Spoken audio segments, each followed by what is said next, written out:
2023 жыл. Бүкіл жыл ішінде YouTube'қа тек бір видеоны ғана салған. Масқара, ұятың бар ма? Екі себеп: универдегі оқуым және YouTube'дағы прокрастинация. Қайсысына көбірек уақытымды арнағанымды білмеймін. Бірақ жаңа жылға қарай ғажайыптар да пайда бола алады екен. Осы видео белгілі бір шығарма туралы болмайды. Бұл видео менің жағдайым туралы және жаңа видеолар туралы болады. Мен осы видеоны қазір 2023 жылдың 26 желтоқсанында түсіріп отырмын және бүгін мен жаңа материалды салыстырмалы түрде көп мөлшерде түсірдім. Бірақ алдымен менің сендерге айтар жаңалығым бар. Менің аяғымның буын аралығы созылған. Менде бандаж тұр. Маған жүрмеуге кеңес берген. Қазір мен жаңа пәтерде отырмын. Каналды ашқаннан кейін барлық видеоларды түсірген пәтер сатылды. Енді сол ескі пәтердің бөлмелері жаңа видеоларда ешқашан көрсетілмейтін болады деп ойлаймын.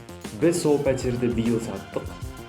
Каналда осы жылы шыққан жалғыз видео көшпелі алтынның ланс талдауы болған. Онда өткен ланс талдауларында көрсетілген шкаф уже болған жоқ. Енді жаңа материал туралы айтайын. Осы жазда мен Алма деген мұғаліміммен YouTube каналым туралы сөйлескенде, ол маған Джек Лондонның Мартин Иден деген романына талдау жасауды ұсынған. Әл қазіргі сәтке дейін мен сол романды оқып, сценарийді жазып, видеоны түсірдім. Жаңа жылға қарай мен мақсатым сол видеоны монтаждап YouTube'қа салу. Осы шығарма басқа ланс талдаулары жасалған шығармалардан өзгеше. Біріншіден, осы шығарма қазақ әдебиетінің шығармасы емес, әлем әдебиетінің шығармасы деуге болады. Мен оны оригиналында, яғни ағылшын тілінде оқығанмын. Бірақ мен романның ланс талдауын қазақша түсіруге бел байладым. Яғни маған ағылшыннан қазақшаға аудару керек болған. Мүмкін сол себепті мен видеода кішкене қуғанмын. Ағылшынша Ruth. Бірақ мен оған Руф дей беремін. Гертруда деген sister болған. Ағылшынша айтсақ, it was just a matter of chance. Мен шығарманы ағылшын тілінде оқығанда барлығын түсіне алмадым. Видеода дезинформация болмас үшін шығарманың кейбір бөліктерін аударуға керек болған. Екіншіден, осы шығармада суицидпен байланысты материал болған. Бұл спойлер бола алады. Бірақ суицид тақырыбына сезімтал адамдарға сол туралы алдын ала айту керек, дұрыс деп шештім. На всякий случай 15 секундтық дисклеймер қойғым келіп тұр. Бірақ шығарма маған ұнаған. Статистикаға сәйкес, канал аудиториясының 70%-ға жуығы 18-ге толған. Сондықтан егер сен жасың 18-ге толса, мен саған сол шығарманы толық нұсқада оқуға кеңес беремін. Үшіншіден, мен аудиториям Мартин Иден романын талдауды сұраған жоқ. Демек, мен сол талдаудың сұранысы туралы ештеңе білмедім.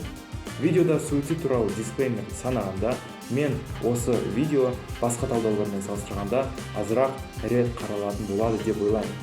Бірақ менде ешқандай өкініш жоқ, маған сол видеоның статистикасын қараған келіп тұр. Мартин Иден ауқымды шығарма болған. Толығымен 1 сағаттық материал шыққан. Мен соны примерно 15 минут созылатын 4 бөлімдерге бөлгенмін.